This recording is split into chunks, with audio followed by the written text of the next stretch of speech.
তো বন্ধুরা চলে এলাম আজকে দুপুরে রান্না নিয়ে। আজকে রান্না একটু তাড়াতাড়ি হয়ে গেছে, তো আজকে রান্না করেছি দেখাচ্ছি। সাদা ভাত, গরম আছে এখনো ভাত। আচ্ছা, ইলিশ মাছ এক ভাগ করেছি, কাঁচকলা আলু বেগুন দিয়ে ঝোল, আর এক ভাগ করেছি সর্ষে দিয়ে গামাখা,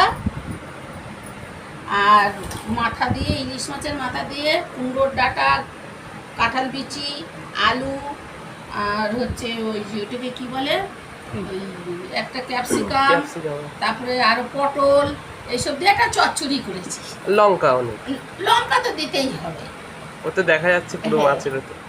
না, গোটা লঙ্কা দেওয়া নেই, এমনি লঙ্কা চিড়ে দেওয়া। আর হচ্ছে এই হচ্ছে মাছের তেল, মানে মাছ ভাজার তেল, মাছ ভাজার তেল, মাছের তেল তো আগে খাওয়া রান্না।